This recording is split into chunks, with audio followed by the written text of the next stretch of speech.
There was once a boy who walked on his hands. This caused him to see things differently from other people. He was able to see under things, things that were close to the earth, small things, intimately. But being different from other children, he knew that there was more than one way to look at things.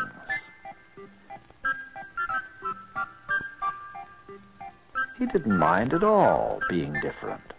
His life was one adventure after the other. He had a wonderful time examining things, finding out how they were made and how they worked. And though many people who crossed his path were harassed and frowning, from his point of view, they appeared to be smiling, and this made him very happy. But he made people uncomfortable. They thought it was somehow wrong that the boy should not see things their way, the right way. They decided that he should be straightened out. They held a town meeting to determine what could be done. They called in experts. The doctor said, a rare case of deficiency of hypertension and heart palpitation. Lungs peculiarly unclouded, digestive system non-acid. It's obvious this young man is deprived of the manifold tastes, colors, shapes, and effects of the assorted patent medicines available and so widely enjoyed by our population. The psychiatrist said, a strange instance of psychic equilibrium or well-being, highly unrealistic to say the least. An absence of Oedipal manifestations and paranoid behavior. Obviously, his hate instincts have been suppressed. The sociologist said, a sad lack of competitive drive, incidence of concern for others, naive trust in human nature, inconceivable passivity toward the war. His teacher said, he's always been unusual. He has to paint grass pink and water purple.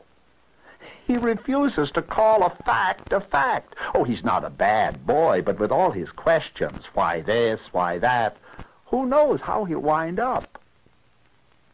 His parents said, we just don't know how this happened to us. What sort of profession will he ever have?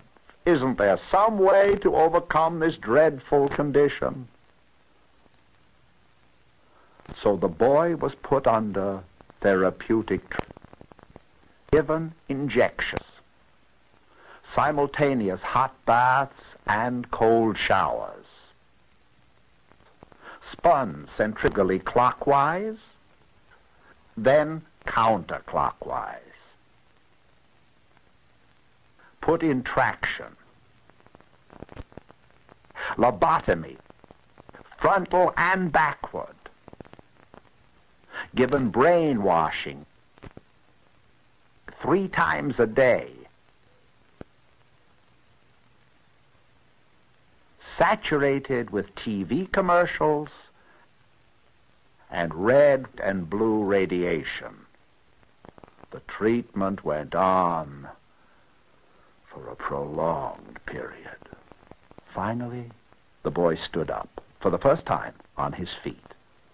What he saw frightened him, because he found that the opposite view of love was hate, beauty was ugliness, individuality was conformity, plenty was poverty, understanding was prejudice, cooperation was competition, depth was superficiality, concern was indifference, truth was lies, joy was despair, and peace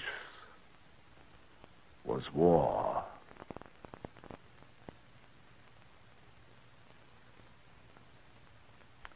He went into a spin and landed on his hands. This is impossible, said the townspeople. We're back where we started from. He must be made to see right from wrong. But the boy, in spite of all the back-to-health conditioning, was adamant. He said, If you want me to stand on my feet, you will have to make some big changes first.